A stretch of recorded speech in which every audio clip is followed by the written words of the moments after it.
Hello, hello. Ito, hulaan nyo anong lulutuin ko.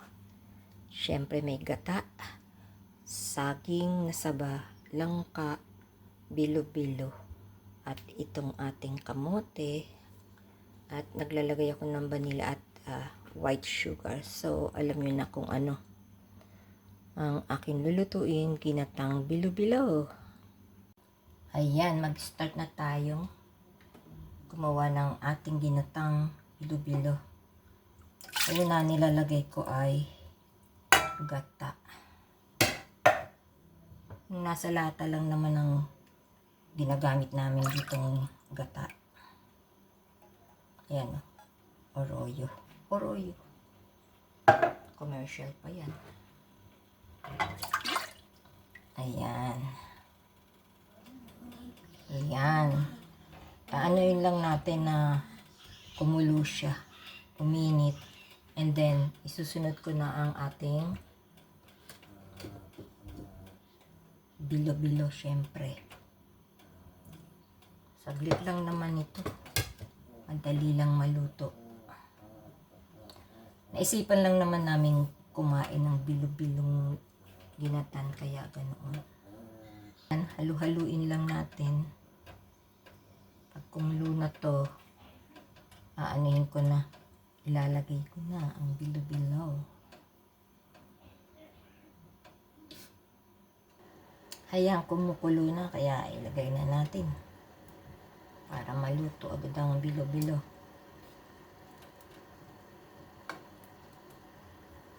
Gustong gusto ko itong bilo-bilo eh. Yan naman ang nagpapalapot eh sa ating ginatan. Hindi ako nakakapag-vlog dahil nagkasakit. Dito kasi sa Canada eh, sumusobra ang lamig. Busipon. Noon. Bumabawi na lang ngayon.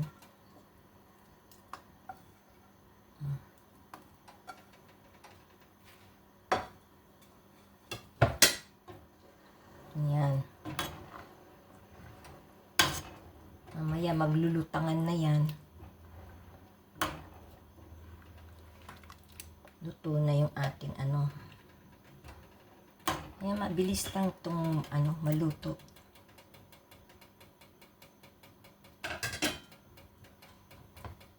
Isusunod ko na dyan ang langka kasi gusto ko ang langka ay luto.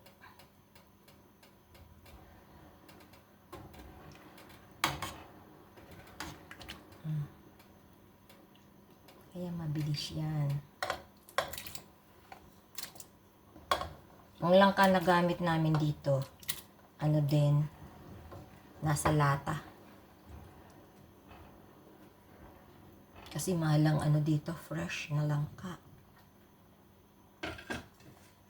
After that, ang isusunod ko na, ang kamote. Yan. Kasi ang saging dito, binibili namin frozen. Luto na to, half cook. Kaya, madali nang iluto din. Napakabilis lang magluto ng ginatan kung gusto nyo kumain at nakikraving kayo. Ayan. Mabibilis lang iluto.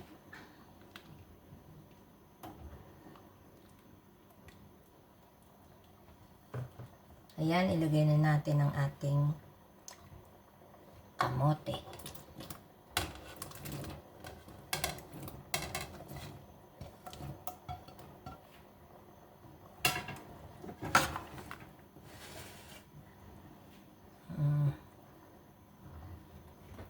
Mabilis lang, no?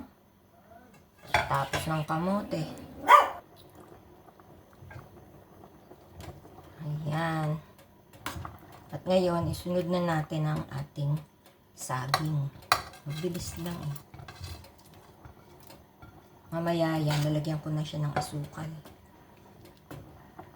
Maya, asukal naman.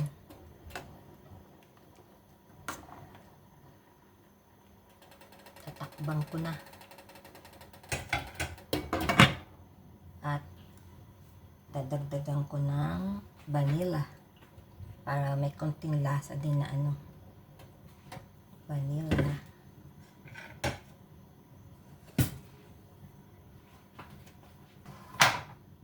Gagamitin ko ay asukal na tea.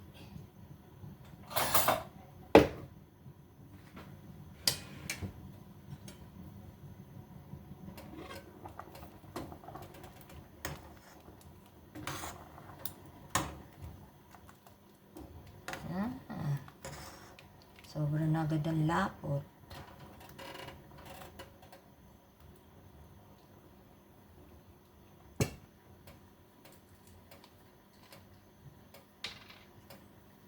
Lagyan ko na siya ng vanilla. Ang palasa lang.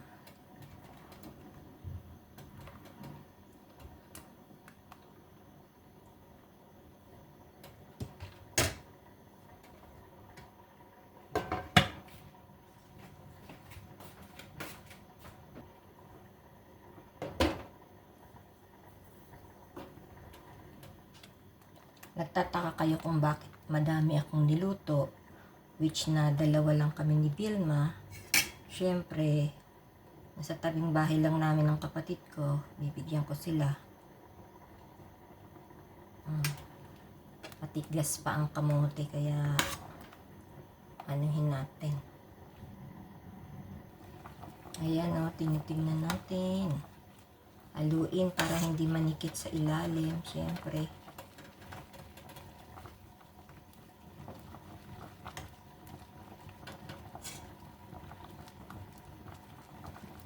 Matigas pa ng konti ang kamote.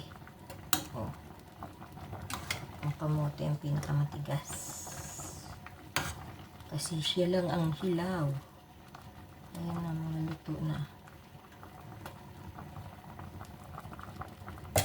Pero dadagdagan ko na siya ng asukal. Lagyan ko na ng asukal.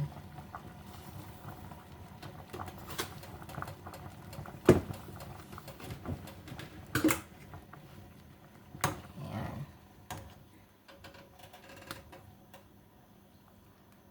Haluin lang natin. Para hindi manikit. Hindi masunog ang ilalim, syempre. Ayan Naghiwa ng kasi kamote si Vilma, kaya malalaki ang putol. Medyo malalaki siya. Kaya matagal maluto. Ayan,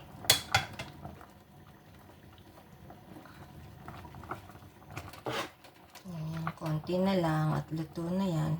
Hininaan ko na yung apoy. Nilagay ko na sa low heat kasi nga ayokong masunog yung ilalim. Tikman natin yung tamis niya.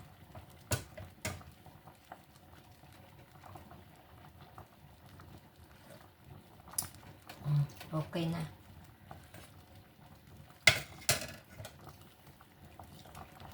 Ayaw namin ng sobrang tamis kasi yung langka matamis na rin.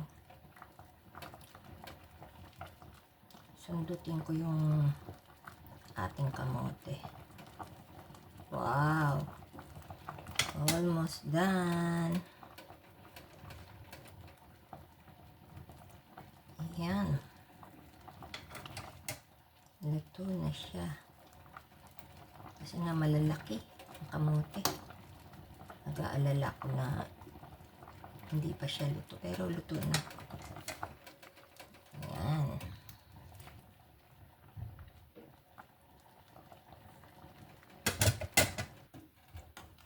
Luto na. Ngayon sasandok na tayo para ibigay sa kapitbahay.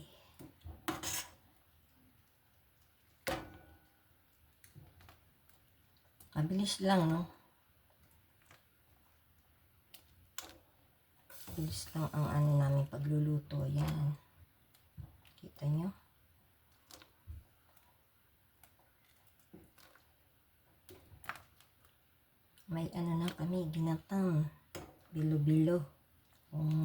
matamis. Ayan, gagawa.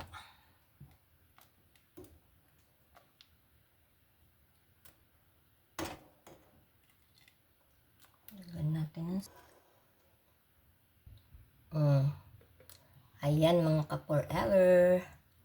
Please like and share sa ating vlog na ginatang bilo-bilo. Let's share sa ating kapitbahay. Thanks for watching. Love you guys. Bye-bye. Ayan. Thank you ho sa inyong pananood. Love, love, love. Bye-bye.